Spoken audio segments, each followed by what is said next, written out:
Not visible, are Yes, you are.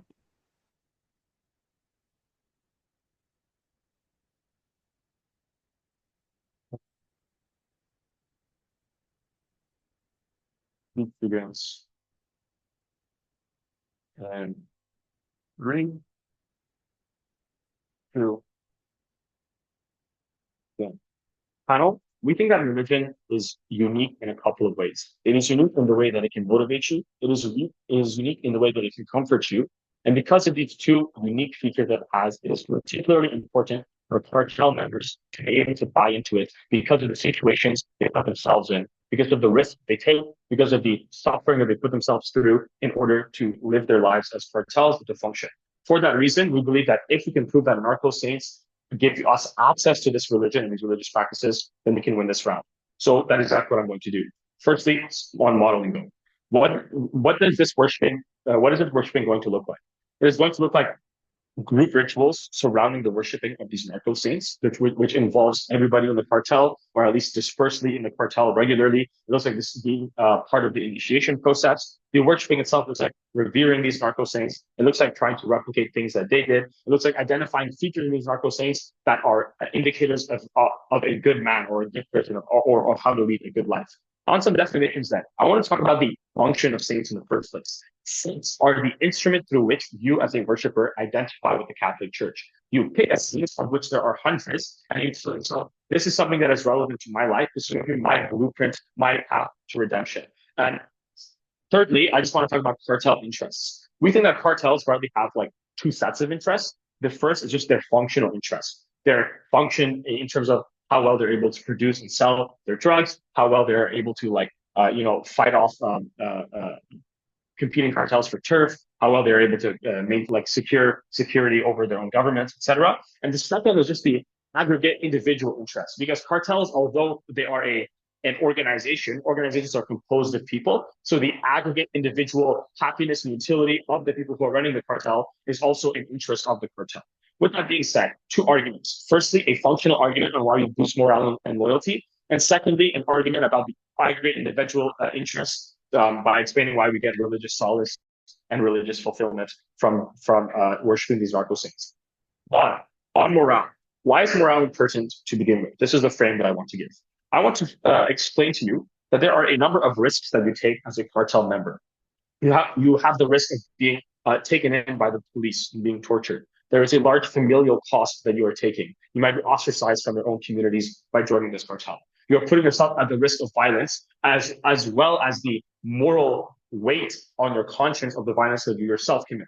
And all of these things can be moralized often, right? And what this means is that like you can be very productive as a cartel member, you might want to churn away, but the cartel itself cannot afford this kind of employee overturn or lack of productivity for a number of reasons. First of all, loyalty is stronger the longer term that it is. So you don't want people churning away from your cartel because of the difficulties of being in the cartel. But secondly, the retraining is difficult. It is important to have long-term membership in the cartel so people can learn the trade, they can understand the supply chains, they can pick up on government, like ambush patterns, etc., and prepare and adapt accordingly. But thirdly, leeches are liabilities. The people who do turn away are now informants that can be poached by the government, and you can't have that as a liability. So what we need is some sustainable way to keep morale high, so people are fearless going into these conflicts and to taking these risks, and so that they're also fiercely loyal to the cartel. There are a number of ways to do this. I'm going to explain why we get this new way of why religion is a new and unique way to achieve this, and also why it is better than the comparative reasons. How do we improve morale and loyalty and things of this such in the first place? We tell you that religion is a unique motivator for people because it is a source of identity. You can identify with the religion because of like features of the religion, and therefore this is something that you feel is inherent to you.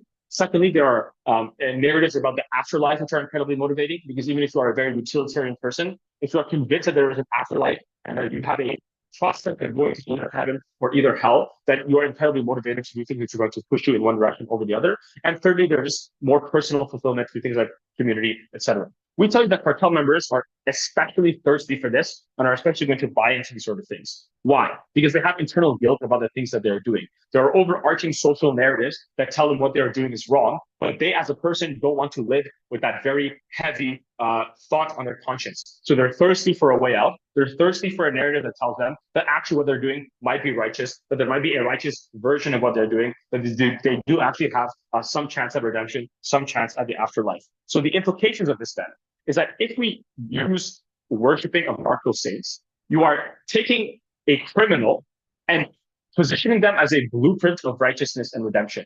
You're taking Pablo Escobar and saying, look at what he did for his brothers in his cartel, how he, got economic security for them and their family members. Look how fiercely loyal he was to his cartel. Look how much he donated back to the favelas of his people in Colombia. And you take the good aspects of this person, and due to confirmation bias, you get buy-in from your cartel members, and they start thinking to themselves that if I replicate the qualities and traits of this person, surely there is a way that God is going to be able to love me. And we think that there is an intuition pump for why this is going to be likely, because you might think to yourself, oh, surely they're still going to be able to intuit that selling drugs means that you have no chance at heaven. But look at the intuition pump that I'm going to give you.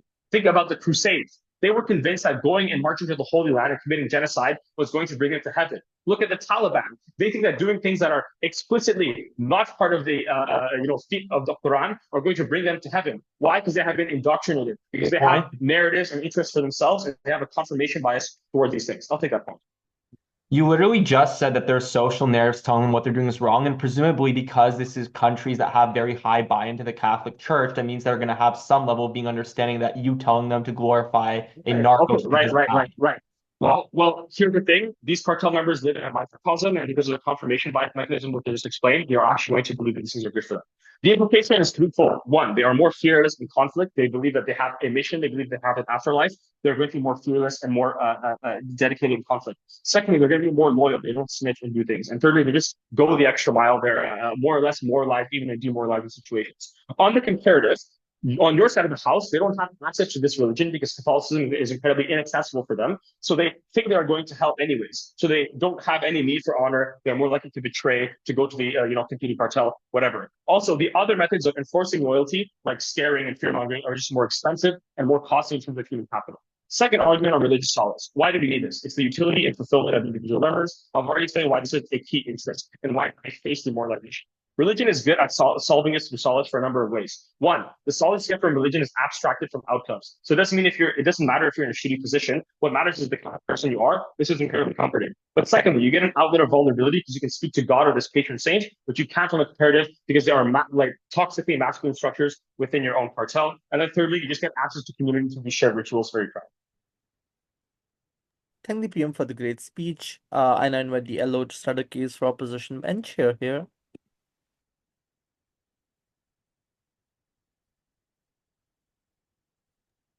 Just give me 1 second to set up my timer.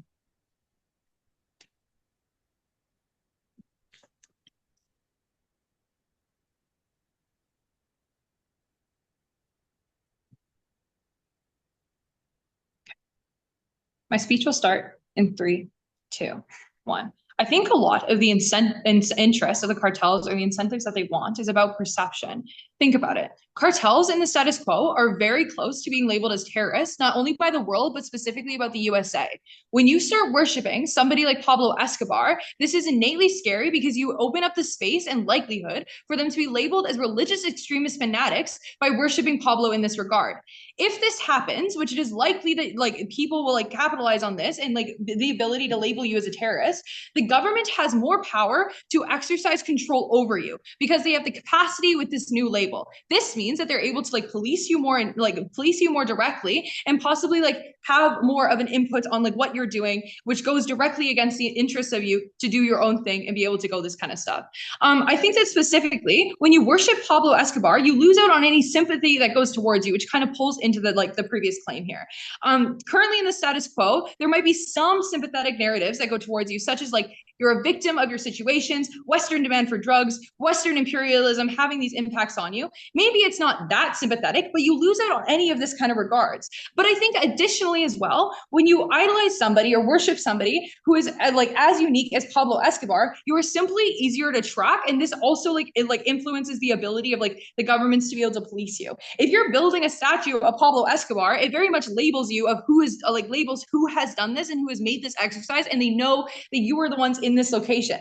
Comparatively, if you're worshiping a saint that is recognized by the Catholic Church, in the comparative, this is more likely to not be labeled directly at you. So just comparatively, less likelihood on this. But then additionally, it is very hard to recruit people, which is one of the other parts that's interest of the cartels. Think about it. Religious indoctrination is hard already in the status quo. And people join these cartels because they are poor and they want community, which also brings me to a refutation on the government bench. Their argument about morality is simply wrong. People stay in cartels because it pays well and they're in impoverished situations and in poor neighborhoods and they are desperate for these kind of resources.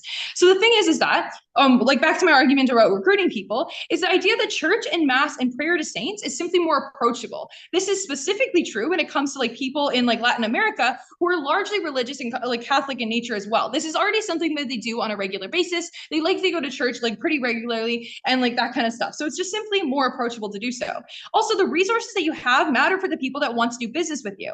In order to cartels specifically engage in business agreements, and people are scared. People are innately kind of scared to do so because people are definitely scared of cartels. They're suspicious about the money and who you are as a person. In order to mitigate this in the status quo, is that you build these long-term relationships and you meet them at the church and you meet them at mass in order to get this in order to build the start of this relationship. This because of what I said, that meeting at church is already something that you do prior. This is the reason why we do these kind of things. A lot of people in Latin America are religious. This is why it becomes more approachable than meeting up to specifically worship Pablo. And I think this is really key in this kind of regard. I think that with this kind of specific nature about the ability to in this kind of stuff, but these specifically the people being sympathetic towards you, I think is really important in this kind of debate. I think that is the only space in which cartels are able to operate in the status quo insofar that they are currently doing so. And the sympathetic natures come from being able to invest in communities such as building churches, building schools, and building community centers. I think that when you are negating this or you avoid this by worshiping somebody like Pablo Escobar, then you negate this kind of sympathetic and you open up the door to being labeled as terrorists, which means that you have the ability for not only your government but other governments to infiltrate you through police narratives and these more extremists. But I also think it's really specific to note that the function of saints is not what government claims. The function of saints is it's not necessarily how you identify with the church. You don't necessarily worship them because they are somebody that you prioritize, but you worship a saint because of the proximity or the things that they do for you, in the sense that you pray to a patron saint of a thing, you're praying for a saint of safety in order to keep you sane. So just specifically on this kind of regard, so insofar that we identify the fact that it is this sympathetic nature that is really important for cartels to even operate in the first place, I think this negates the entirety of the government's push that we get out of them. I think that part of a lot of the incentive is being able to recruit people, because this is how cartels are able to make profit and make money in order to fully function, in order to have and this kind of stuff. So I think that insofar that we are operating in a world in which being able to meet en masse and meeting at churches and being able to access these kind of meeting places is really critical in regards to being able to have these long-term relationships that government claims they want substantially. I think that this is really important. As soon as you make this shift, you close this door and you possibly get a lot of chilling effect in terms of people wanting to engage with you in this kind of regard, because you are labeled as such an extremist religious affiliation, which is why the reasons that the people that the government cited, such as the Taliban, is why they're labeled as terrorists in the first place, and therefore that's why they have this kind of regard. In order to not repeat myself, I reside the rest of my time. Right. Go on. I thank the LO for the great speech, and I invite the DPM to continue the case for opening government.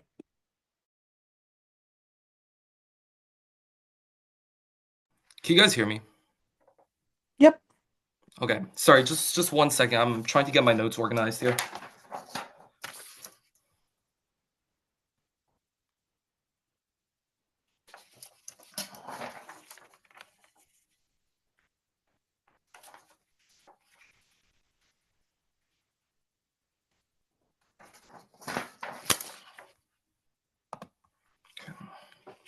Sorry about that.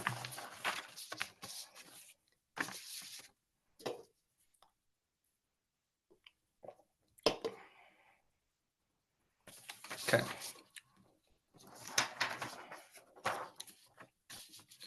Irfan gives you two cases. I don't think we actually get very good engagement from LO regarding this. First, we tell you that we bring more individual solace for members of the cartel. And then secondly, we tell you why functionally this is good for the cartel, because to the extent which we're allowing individuals within the cartel to better carry out their actions, we think that this is probably obviously within their interests. I want to extend on this, however, by just providing some analysis as to why it is the case that controlling the religious narrative is actually very, very important for cartels, and why in the status quo there's actually issue relative to this. Okay, so first on framing, I think like members have a very high propensity to religious narratives. The reason for this is because education outcomes for individuals within the cartel are usually already quite low. These are people from like the favelas or the slums or whatever. And then also there's already a very strong religious social background within South America. They're disposed to have a worldview that relies very, very heavily on religion. Secondly, then I think religion is uniquely motivating versus the negative and pragmatic pressures of maybe having your family being held hostage or getting the pay, right? This fundamentally transcends physicality when you're able to basically package the message of a cartel, package the actions of a cartel within a specific saint, and then you venerate it within masses, right? I think this is actually very, very unique in the way that it allows cartel members to basically work alongside religion to actually see themselves within sort of this worldview of how the world ought work. I think this is particularly important for cartels then because of the things that they actually work in. It's very, very fucking dangerous. They're usually in like cartel wars with other cartels. This is just generally illegal action. I think it's very, very good then to actually be able to control the narrative. Why is it the case that we actually get more of this control on side government? The reason for this is just because of the convergence of the narrative with the actual substance of action that you are doing. Okay, the reason for this is because Catholic saints that are actually venerated by the Vatican, that are like sort of recognized by the broad Catholic Church, usually emphasize very, very sort of broad like ideals such as like charity or loving your neighbor or so like being peaceful and nice. I think this kind of messaging is actually very, very harmful for cartels to the extent at which like when you're actively pushing this kind of messaging, you actually get a very large degree of dissonance among the members. That is to say, like these people who are probably relatively or even like highly religious, right? They like see these saints that they're supposed to be venerating, that they're supposed to be like looking up to, but then when sort of the message that's being pushed there is fundamentally different from the sort of like job or like work that they're actually doing in, the very illegal, very fucked up actions of the cartel. I think this is actually very, very bad, right? Like this is there's just a very fundamental degree of guilt and very fundamental degree of dissonance that arises. And I think this also like bleeds into the broader community because as LO concedes, right, the cartel does actually have a very, very large footprint within these communities. I think this is very, very harmful. Secondly, though, is on narrational autonomy, right? I think when you sort of utilize folk saints and venerate them, I think you're much better able to control what is actually righteous, you know? Like you're pointing towards, once again, like Pablo Escobar, what he did. But I think you as the cartel are more able to control what exactly like you want to highlight out of these individuals' lives. Whereas like the saints that are already venerated by the Catholic Church, there's already very strong canon on what specifically you do care about. I think once again, the cartels are able to sort of push this in a specific way, which is actually to their advantage. I think comparatively then, once again, it's just very, very hard to actually sort of reconcile the actions and the operations of the cartel with sort of individual members in like moral intuitions. That is to say, if I'm a cartel member and I'm responsible for the deaths of multiple people in my community, but then I have to look up to Saint Francis of Assisi, who lived a very righteous life and saved many lives and worked against all of this kind of bad stuff. I question my own morality. I question my own ability to actually sort of work with religion meaningfully. Okay, sorry, no POIs right now. Okay, let's engage with what we do here out of opening opposition then. I think the major push out of them is basically just the idea that, like, one, the government has a higher capacity to police you, and then two, like, it's harder to recruit people because there's, like, heresy or something. Firstly, just on, like, the policing point, I don't think it holds much weight, but we'll just refute it outright. I think the state just has insufficient resources to do this like, efficiently, right? One, empirically, if it actually did, like, they have a very strong incentive to keep cartels out anyways, because drugs are quite bad for your population and whatever. So I don't really know what like the incremental change is specifically regarding political will. We don't get any sort of quantification on that. But also just more structurally, right? I think there's like massive corruption within these governments anyways. Usually the cartels are very, very rich. They've bought out a lot of politicians. Secondly, even if that's not the case, you lack a lot of money. You lack the money to actually go and do these policing actions, presumably like going and busting these like drug operations or whatever, because these economies generally are quite weak economically. They haven't really had a good time, especially because they're like contingent on a lot of like exports that are like that kind of like fluctuate and whatever, right? But also just generally like it's actually kind of hard to police, like it's quite hard to go into a community and actually pick out specific members of the cartel and go after them. So I don't think the policing point actually matters that much. Secondly, then on like the recruitment and why that's probably hurt, I think this is the more important point. Firstly, I just want to be quite clear that like within the communities and the cartels themselves, there's actually a relatively high degree of buy-in into these sort of narco-saints already within the status quo.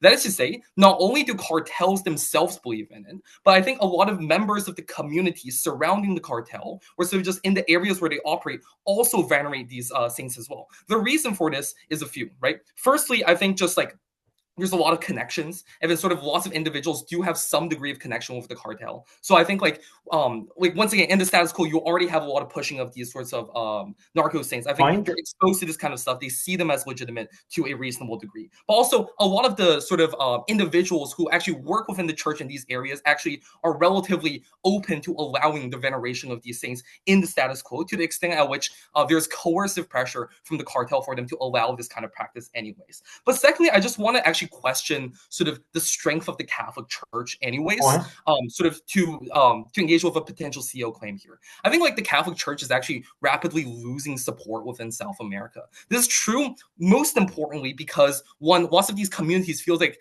they have been ignored by the Catholic Church, and then this combined with a lot of the issues within the past few decades regarding, for example, like child abuse scandals and these kinds of things, and the attempted cover-ups by dioceses. I think this has had a very, very major draining effect on the Catholic Church's control in terms of South America, like in terms of South America generally, right? What does this look like then? This looks like individuals sort of moving away from like seeing the Catholic Church as like a legitimate outlet for religion and this kind of stuff. I think then the bottom line is actually quite simple, right? Like cartels are actually able to use this as a form of momentum to actually generate more buy-in. Okay.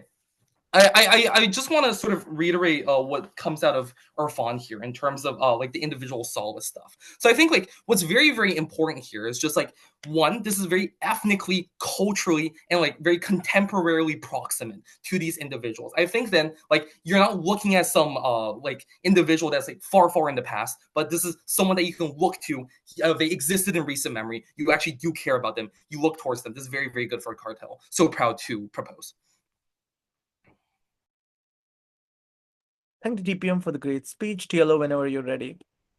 Cool. Making sure I'm audible. POI's in chat, by the way. Cool. Yep, you are. Wonderful. 3, 2, 1.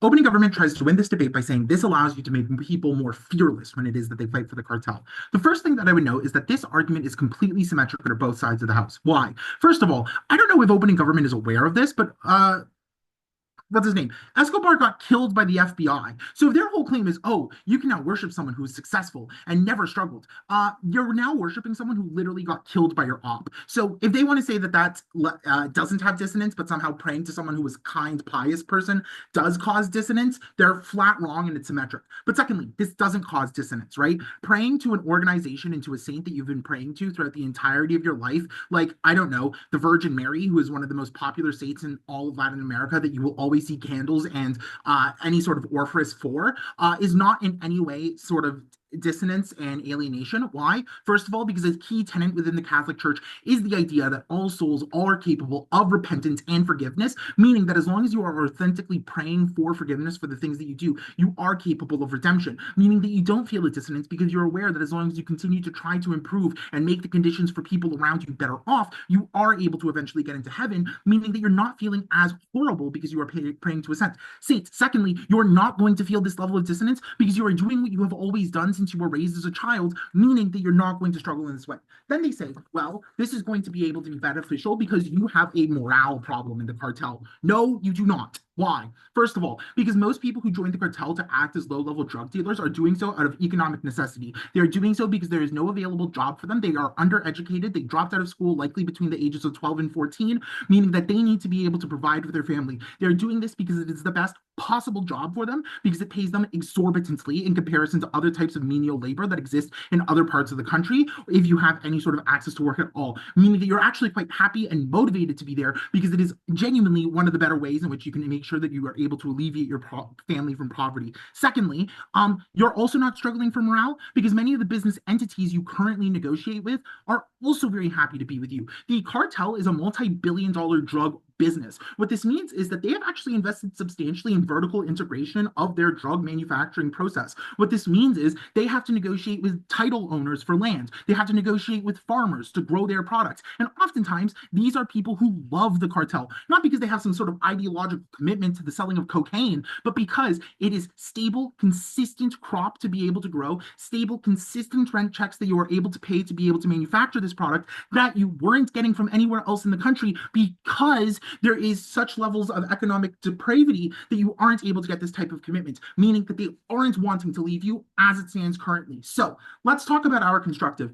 Proposition tries to respond to us by saying, oh, this is clearly ridiculous. Moving on. This is a nonsense response. Let's be clear, panel. The context that we exist in when it comes to cartels is that since about the mid-2000s, up until about the last 6 years, was a war on cartels that was enacted by basically every single country in Latin America, most prominently by Mexico. What this looked like was agreements with the United States to be able to surveil cartel members as much as possible using the powers of the NSA. This looked like using the National Guard and the Mexican military to be able to invade cartel strongholds on suspicion that there may be cartel activity. What this looked like was literal forced what's called curfews in the streets, because the police would tell people that if we see a cartel affiliated person, we will kill them when we see them, meaning that people in densely populated parts of Mexico had to live under curfew for significant parts of time because of this fear. But this was a policy that deeply flawed and did not work. Why? It wasn't because of a lack of resources as opening governments pertains. If anything, all of these governments invested heavily and actually took money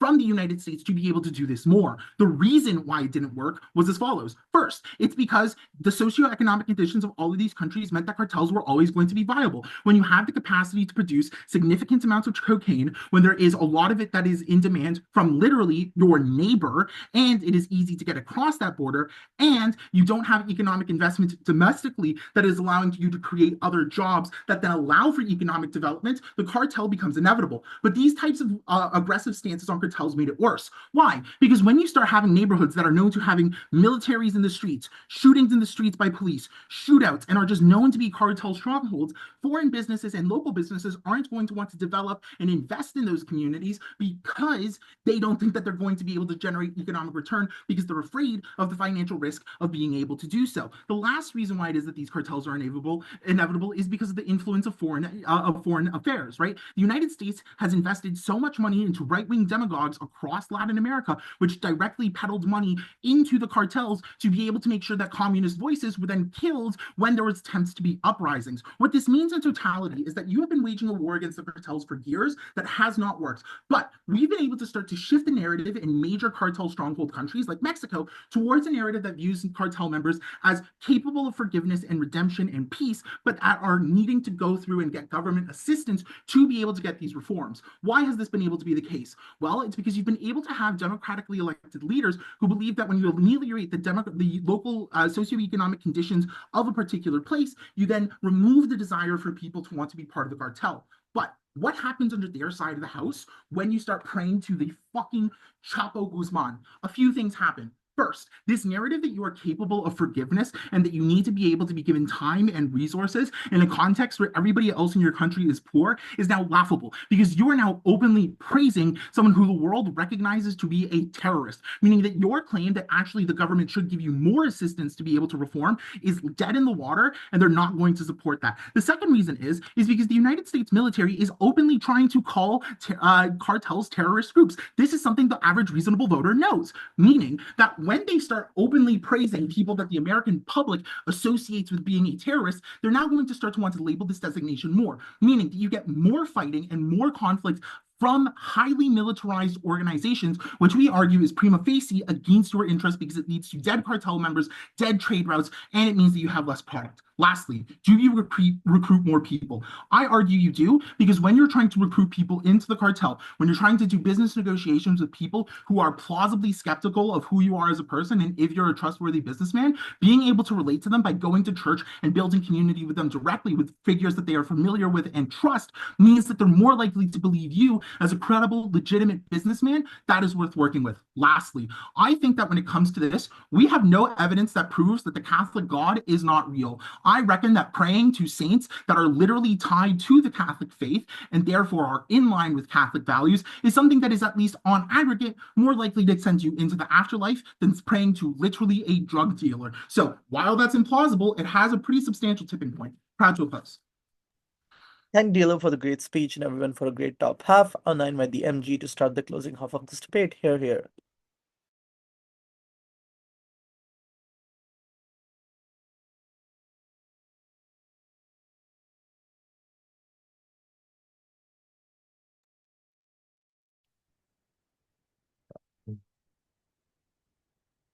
All right, I'll begin time. 3, 2, 1. I think a lot of opening half misses how people actually view Catholicism and how this is affected by when they decide to join the cartel. When people are Catholic, as many people in Latin America are, they will still do things that might contradict the church's teachings as a whole. But as the cartel, we still are not able to basically require people to dismiss Catholicism entirely. Thus, then, the burden here is for the cartel to be able to convince people who they are recruiting and people who are in the cartel that what they are doing is consistent with those people's initial Catholic beliefs, such that they're able to maintain them on some level, such that they're able to feel good about what they're doing. They're able to feel that it is justified, meaningful, and it will lead to positive outcomes. I want to contrast this with what OO said about this, because they say that there's this idea in Catholicism that like everyone, can be forgiven, so long as they repent. There's a problem with this, which is that Catholicism says that you actually need to repent for what you're doing. Thus, then, if you buy into the full Catholic message on ops side and you worship the Catholic saints, then if you're dying in the line of doing cartel work, which presumably on ops side you think is bad because you like the benefit that they claim is that you're able to still get forgiveness, because you haven't got forgiveness there, you're still doing it, that if you die in that line, you're not going to achieve the salvation that is promised by the Catholic Church. Thus, then, what you have to do is you either contradict what the church is saying in the broad sense about worshiping narco-saints, or what you do is you buy in to what the church teaches on a more direct level, and then you tell people that, oh, maybe you're capable of forgiveness after, but if you die in this line of work, then it's not going to lead you to salvation. This is obviously bad because you need people who are motivated, they're willing to die for what they're doing. They say Escobar was killed. This is exactly the point. It's that if we're revering someone who died by doing cartel work, by doing these things which we want to say are brave and such, and this person is still revered, then people are going to want to mirror this. They're going to want to say, if I do what he did, this is the ideal. Thus, you motivate people to do things, even if they lead to death or high risk. So how then are we able to show that the people who are recruiting, or the people who are in the cartel, are more likely to feel that what they're doing is in line with Catholicism? So how do people actually feel about Catholicism? People don't care about everything that the church says. They care more about what they believe on a personal level and how they engage with religion more as an individual. Not every area in Latin America is like a big church that you attend to. Not everyone is like reading the latest Catholic literature about what the church is saying on every given issue. The way that people are more likely to engage with religion happens on a social level. It's what you hear from your priest. It's what you hear from your family about how you should engage with that religion. It's what your family believes, it's the traditions that you've practiced. We know this because of the different sects of religion. Things splinter off, people practice things differently in different areas, even if it's the still same like broad fundamentals. The way that people personally engage with what they believe is right differs on an individual basis. Thus, then, people are able to then take the religion that they believe in broadly, and they're able to then determine that some particulars are more consistent with it. How then are we able to show that this is going to be more consistent, or people are more likely to see narco-saints as consistent with their broad overarching religious ideals than worshiping, traditional Catholic saints? In order to answer this question, we need to consider why people join cartels. Oftentimes, this is something that people do out of desperation. There are neighborhoods that aren't, particularly wealthy, or that have, a cultural trend of people who are already joining cartels. So then there's an option. The option is that we can then market ourselves as a cartel as being, you can have your Catholic faith and then the cartel on top of that, or we can incorporate the cartel within that Catholic ideology. This choice is crucial, and this is what leads to actual recruitment. We agree that the cartel is an image problem. Thus, then, if you're going to get people who, as the cartel, if you're worshiping the traditional Catholic saints, then you then have the only option of worshiping them as people already see them. If you're doing it as people already see them, then how do they see the cartel on top of that? They see the cartel on top of that as the terrorist organization, which there's already a social prejudice against. Most people in Latin America who aren't in it probably don't like the cartel very much because they see them as, perpetrators of violence. So then how are you actually going to get someone who's considering whether to join to actually believe that this is something that is okay or something that is generally consistent with their broad ideals? You have to convince them that this figure is consistent with the things that they already believe. You have to create a figure through which they can say, this is the correct way to practice what I believe. This is the correct ideal to which I can strive. Thus, then you're able to convince people who are already Catholic coming in to then have their priorities determined by the cartel, to then say, oh, I can do this. This is what actually matters. Notice this doesn't work on OP's framework because OP requires you to believe that these people are still Catholic fully in the sense that they already believe what they did before. But if they fully believe what they did before without allowing them to be influenced by the cartel's priority shift, then again, you have a problem because you're not willing to die for it. Because, of course, if you think that you can be forgiven in the future, this isn't enough because then if you die, you haven't achieved this forgiveness yet. I want to get into one more point uniquely on CG relating to cohesion, which is that people within cartels don't naturally have loyalty within them. This is because when people join the cartel, they often don't see what they're doing as fundamentally righteous by nature if they don't have something which unites them to some goal which is perceived as righteous. This is why people in the cartel are willing to kill other cartel members or they accept, some death as a collateral consequence of what they're doing. You might say that, oh, this is only animus that they have toward other cartels. We don't think this is the case. There's probably no moral objection to just what other cartels are doing, basically, that it's the same thing. But also, the reason that people are loyal to their own cartels is not because they see them as, fundamentally morally better or they're doing something that's just more righteous. It's because they're forced at gunpoint, by the leaders of those own cartels. And if they differ from this, then it affects their standing that they're probably not going to make it out alive. Thus, then, how do you create a sense of internal cohesion in the cartel? It doesn't matter to just say, oh, everyone's Catholic, in some general sense, because clearly this doesn't matter because as we already framed, Catholicism isn't something that exists on such a broad level from the church because not everyone is reading the latest theodicies and whatever of what unites the Catholic Church on the most broad level. They engage with it on a more personal level. So thus then, how do you actually unite a cartel such that you have people who are less likely to backstab each other, less likely to have to deal with the conflict that exists internally? You create something that unites that cartel very clearly. If you have something that is a unique identifier on Gov, uniquely, you're united under that one thing. You're not having to find, some other semblance of unity, or you're not disagreeing about what Catholicism should be, or, to what extent that other saint represents this on this interpretation. You have a clear defined list of priorities. And uniquely on CG, we're able to incorporate this in the Catholic broad ideals that people fundamentally have. Thus, we're able to prove better recruitment. We're also able to prove better commitment because people are actually willing to die for the things that we're doing because they're able to incorporate it into religion. For all those reasons, proud to propose. Thank you, MG, for the great speech. Emma, whenever you're ready.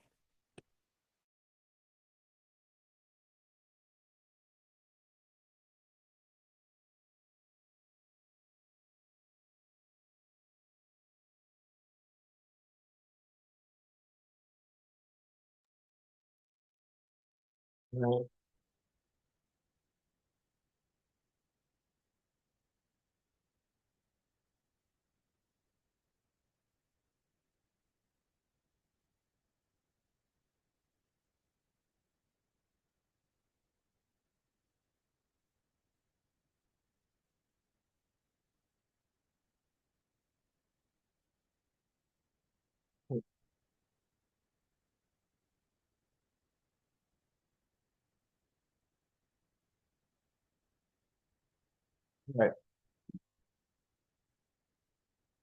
If you're speaking, Daniel, I don't think we can hear you. Could you hear me? Am I audible now? I can hear you now, yeah. Oh, okay, great. Cool. I'm going to be starting in 3, 2, 1. The fundamental problem in this round is that there's just so many contradictions and there's a lot of big claims that necessarily are not impacted just by the limited virtue of which figure is chosen to be believed in. It's on the grounds that there's just so much confusion here, and that ultimately it's the small margin of difference that we make with respect to abilities to capture communities in increments and get buy-in from individuals. That's why we're going to take and clear out this debate. So firstly, I want to do some excessive framing because I think there's a lot of spotty issues that exist across the board, especially on front half. The first and fundamental issue that exists in this round is that it is the case that you could glorify your leaders without religious and divinity being involved. That is, it was opening government's position that you're able to get and create some kind of great incentive structure, that you're able to get buy-in and that you're able to incentivize criminal behavior. But the problem is that they never proved why specifically the other instincts and urges are not sufficient. That is, for example, getting paid. For example, the clout or respect that you might accrue, the positions that you might get. These are all things that are able to influence behavior, and it wasn't sufficient for them to just say that religion could add to it, especially when the figures that they point to are ones that are already glorified with respect. For example, Pablo Escobar is somebody that is glorified as the ultimate terminal figure that was able to engage in these types of actions and propagate a criminal empire. That is, they're able to accrue massive amounts of wealth to the tunes of billions of dollars, which no one else was able to do, and able to engage in state actions that no one else was able to do. That is, this Robin Hood effect that they want to try to capture, something that they already can do without adding the divinity element. The problem is that means that their case is fundamentally not connected to the motion that much, because to the extent that there's already incentive and this already happens within the case of these types of cartels, that means a lot of their case, and specifically making these figures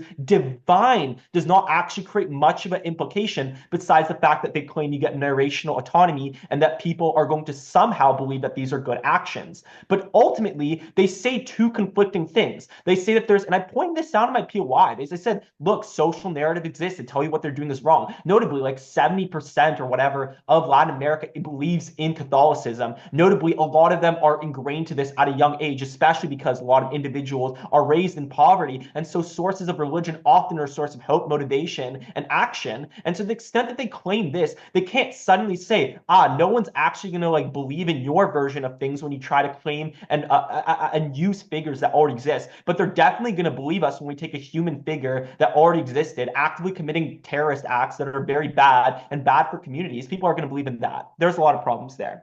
This also applies then to opening opposition, because they try to claim then that, oh, like, you are able to, like, they make big claims that are not necessarily, I think, a large scope of this debate. That is, I agree that they have some margin of impact in terms of, let's just say, like, the United States cracking down, but I think it's far more marginal than they suggest, because, again, there's other outlier effects here. The incentive to crack down on cartels because, for example, hey, they're flowing, like, billions of dollars worth of cocaine and fentanyl into your country that's causing a drug crisis. That's probably the underlying reasons. I don't think Americans would be like, oh, they're kind of Christian like us. Look at them practicing. This is not going to make the margin of difference that I think that they suppose they do. So I think that ultimately their case exists, but it's not necessarily as large, and it gets washed on both sides of the house. So ultimately then, moving on to my extension from this framing, why is buy-in asymmetric definitively in this debate? This is very nuanced analysis. The first thing is the influence of the Catholic Church. I think that it was not sufficient for OG to just say, Catholic Church is losing its support in South America. I think firstly, the current Pope is literally Argentinian. Secondly, it's a very hierarchical and venerated structure of religion. This is the closest person to God. The Holy See, the Catholic Church, is also more independent than the crises that might have existed locally within the churches that exist in Latin America, which I'll admit exist, but it doesn't necessarily mean that Catholic Church, independent of that, is something that's to be bad. Ultimately, the Holy See and the Pope have actively condemned narco-saint worship for glorifying sin, which means that there is constant present message that this is bad coming from the top bottom. But this is really important. Why is asymmetrically you reappropriating these figures not going to get the same level of attention from the Catholic Church? This is for three reasons. Firstly, the Catholic Church just simply does not know what's happening at a local level, so they don't know how you're actually appropriating these figures and whether they're doing it poorly. Secondly, there's plausible deniability. That is, you're saying that you're still venerating certain figures. Obviously, these cartels are going to engage this action the best way possible. And lastly, there's the decentralization of actual practice. That is, religion exists at a local level, which means it's not necessarily fully clear. All of this suggests that at a top-down level, yes, the Catholic Church says that narco-saints are bad and everyone's well aware of this, but at a bottom-up level, they can't necessarily criticize you for glorifying and reappropriating figures that already exist. What this necessarily means is that these figures are just a lot more better, right? One, you actually do have these narrational autonomy that they say you don't, because you have a lot of degree at a local level to flexibly use these figures within the constraints that exist, that it's not completely like against what they stand for or completely against like their basic premises. So you could still use them for forgiveness to justify some level of Robin Hood behavior, etc. But secondly, they're better because they're actively divine. You are built to buy into this. These are figures you've glorified for your whole life, etc. Secondly, narco-saints are so far from the idea of canon and doctrine that you're raised to believe. These people have committed massive amounts of acts of violence, and ordinary people are terrified by like these types of narco-saints. I agree with opening opposition suggesting that yes, there's economic benefits that might exist that these individuals provide for individuals while they glorify them. But no, the local community fucking hates these gangs. They terrorize them. They kill people. They act like they literally thug you out of your money. Like, these are not necessarily good people and have actively had your children die. Like, people do not want to glorify these man-made constructs that have no connection to divine. And lastly, governments and local enforcement see narco-saint shrines as a signal of cartel presence. This is different to what OO says. They just say, like if you glorify narco-saints, this makes you different and not connected to what other people know. No, what I'm actively saying is that this means they know that there's cartel presence, which also refutes the opening government claim that local people venerate these figures. No, they don't, because they don't want to be under suspicion or surveillance all the time. Ultimately, the impact is very clear here. I prove that there is asymmetry in this kind of buy-in, which means literally being able to operate in churches, right? And operating in churches is incredibly important because of these figures and the value of these community centers, being able to launder money, being able to convince communities and get compliance with them so they don't rat you out and you're able to operate them, being able to capture new communities because you don't have to convince them of a narco-saint, but rather are able to adapt and mold to what they already have, convince them of their economic flaws and everything else. These communities are integral because you want them to rat you out and you want their local buy-in. I also think you get the better spiritual fulfillment because I think individuals are just more likely to believe in these kinds of messages that come from these individuals as opposed to, like, for example, the other one. Ultimately, for all these reasons, I think we just better prove opening opposition claims, get the nuance, and clearly refute out opening government from this debate.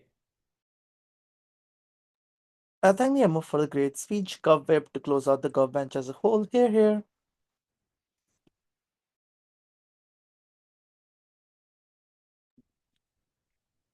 I'll start on my next word.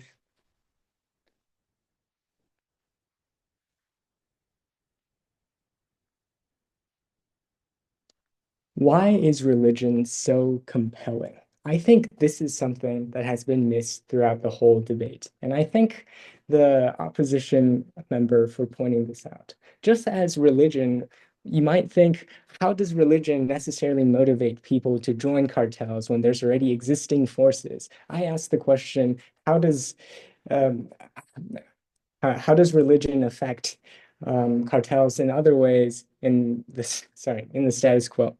I'm going to prove to you why religion is a main motivating force, especially for the neighborhoods we're talking about, which involve cartels. And I believe this is something that is a unique extension from closing government. So how does religion actually work? How are we proposing that people are actually going to buy into this religion when most people are Catholic? First of all, I think it's good to notice that we're not proposing a wholly new religion.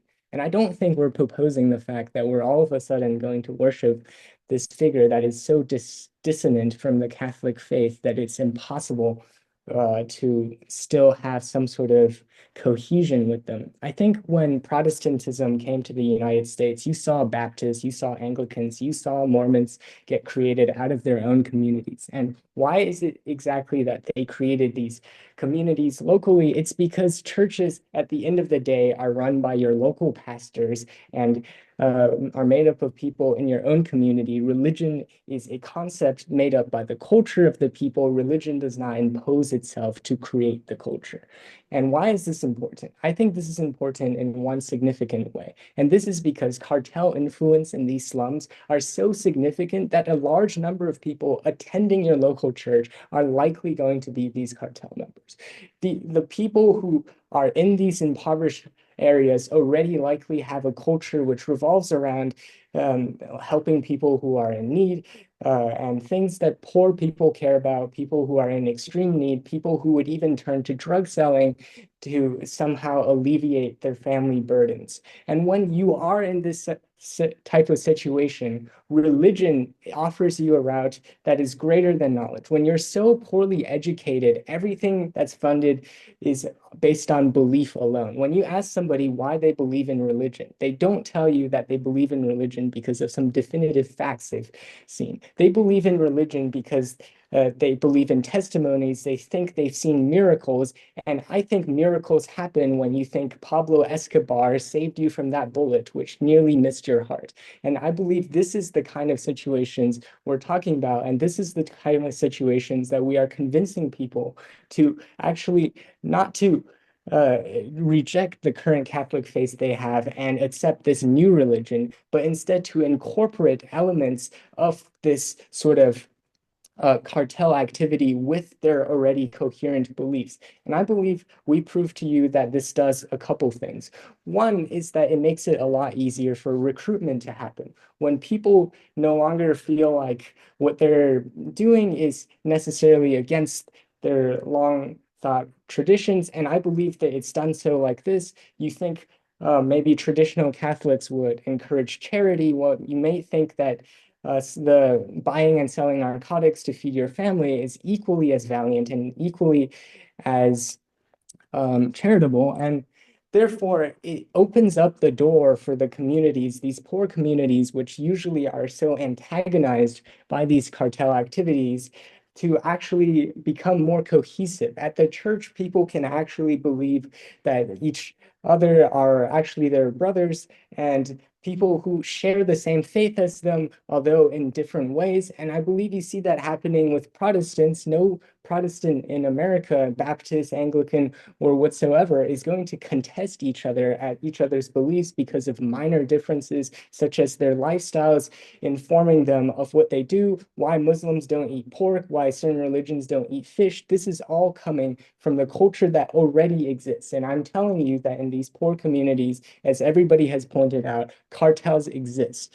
And that is why I believe these communities, it would benefit the cartel immensely to fund a religion based on things that people already believe and incorporate themselves into the community instead of continuously antagonizing them and treating them in such a way that people are ordinarily forced by extortion and payment to join the cartels instead of it being a way for people to volunteer to, for example, feed their families for drugs. This completely changes the narratives in these poor communities. And I believe this argument is prior to all the benefits that are accessible from the government bench of saying people will have religious fervor when joining cartels. They don't really prove to you how, so far there hasn't been really a discussion of how exactly people are going to even reach this religious state and why even have a religious state altogether. And I believe religion is powerful in this main specific way, that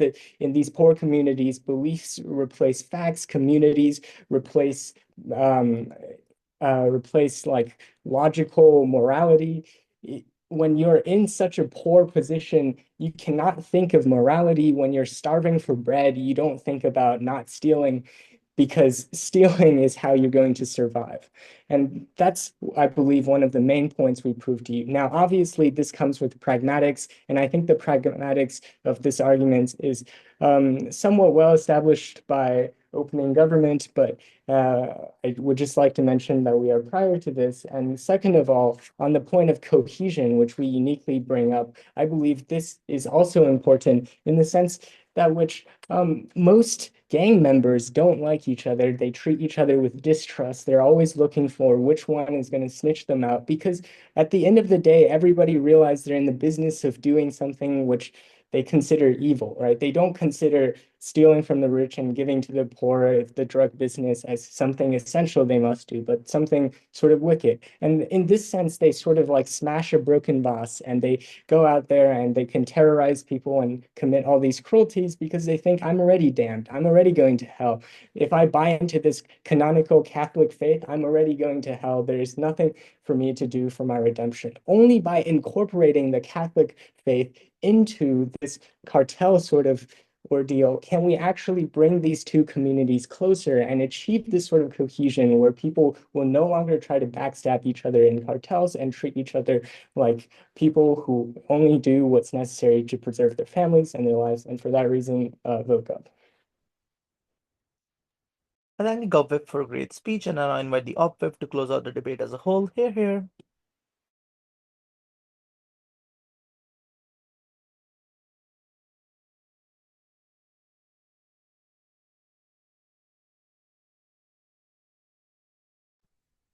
Can everyone hear me now? Yep, I can hear you. Okay, I'm just setting up my notes so I have a lot.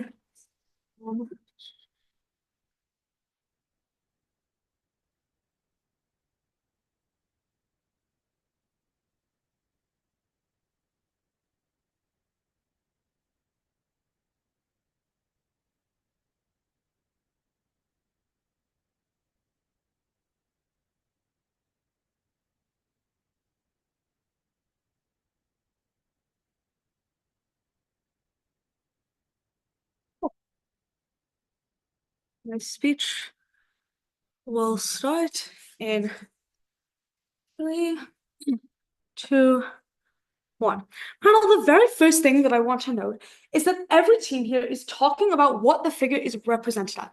The saints on both sides of the house are defined by the cartel. This means that on our side of the house, even though you are appropriating existing saints, the message that is being sent out, especially to the actual members of the cartel, is still defined. The narrative is still defined by the cartel. So although we must concede that there is some amount of less free ability to define them than if they are fully creating their own saint. Yes, we must concede that to OG, but we think this is entirely worth it on the trade-off because there is only so much distortion that you can feed people who are actively Catholic, i.e. the people in this region. So selling them a violent, non-canonized saint is a completely different thing to appropriating an existing canonized saint, which even if you can't completely change the narrative is still believable and at least gets a margin of impact on recruitment. The other thing that I want to note here is that these canonized saints are not nearly as black and white as it has been framed from the top of the debate. It is not as opening government says, the kind of thing where it's just these saints are good moral people and being in our cartel is bad and therefore there is cognitive dissonance. There is always going to be some kind of nuance in this, whether it's the mechanism of just sinners are able to repent and able to get some kind of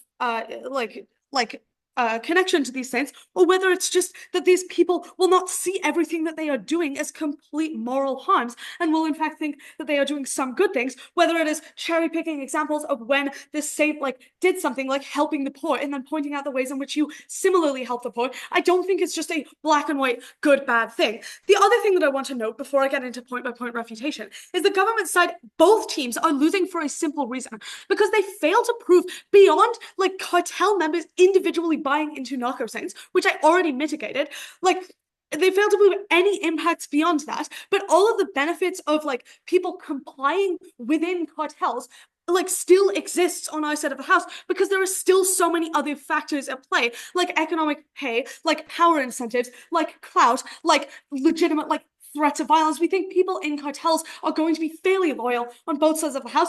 At their very best case, all they get is a minimal level of more buy-in, which we already mitigate by showing that we can get the exact same thing through having canonized saints. Okay, so now I'll go point by point on okay, you know what? First, differentiation from OO. So the first thing, the main core of their case is about the war on cartels and economics, and how all there is this way of targeting cartels. However, I will note that if they didn't have resources before, they are not going to have more resources under the motion. There is nothing in the motion that creates more of a capacity for the American government or any other government for that matter to specifically take down cartels. Except, note, what we give you on closing opposition, which is that it is easier to notice and target members of cartels when they are using narco-saints and different kinds of saints. It is creating like more fear. This is a much more plausible and much more likely analysis. For those reasons, simply, we take it over opening opposition.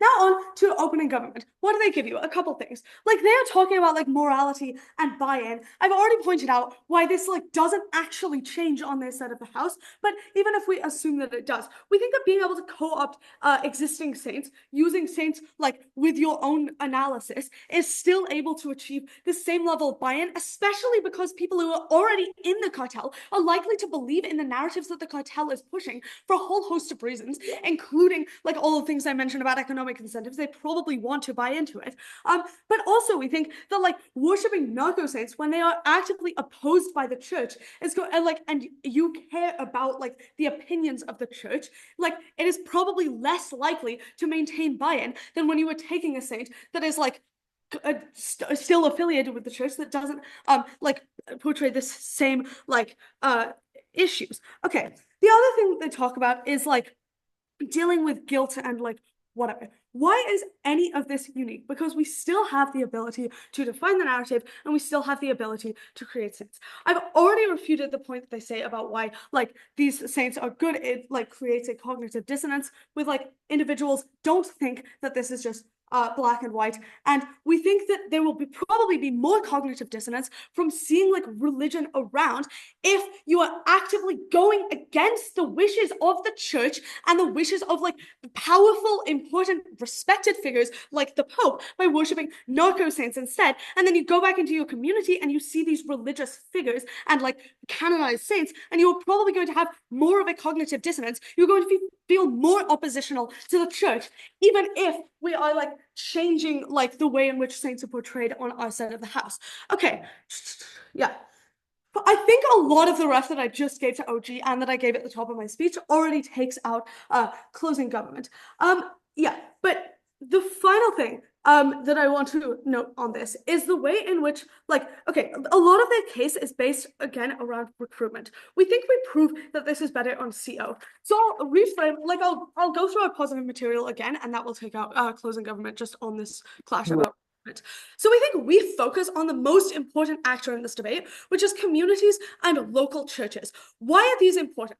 First, they are your sources of recruitment protection. Like if you don't have the trust or buy-in of local communities, not only are you less able to recruit people into your cartel, which everyone has conceded is like in the interest of the cartel, but they are also likely to like rat you out to other people to create levels of friction. If you cause opposition to these local communities, which are incredibly religious and respect the wishes of like the church overall, like this is going to cause problems for you as a cartel. Second, we think that we are able to benefit from like the glorified element of churches when you are co-opting these canonized saints for things like laundering, for things like community compliance, because you can use the community element of this, and like the divine element of this to justify yourself and legitimize yourself. You cannot get any of this on government side of the house because nobody outside of a cartel will ever accept a narco-saint. Take all of Daniel's analysis about like how like these people are violent criminals, like they are not just going to be accepted by the majority of society. Even though people do believe in folk saints, that is not the same as believing in like violent criminal thugs. Okay. Yeah, so basically, we think that just because we prove these impacts locally, we prove a far more likely analysis than anyone on in the debate, and we actually like create our like biggest points on buy-in and on recruitment. We are able to take this debate from closing opposition. So proud to oppose. I thank the op-ed for a great speech and everyone for what was a great round. I invite speakers to cross floors, shake hands, and wait for us outside the room. We'll call you back in when we have a decision.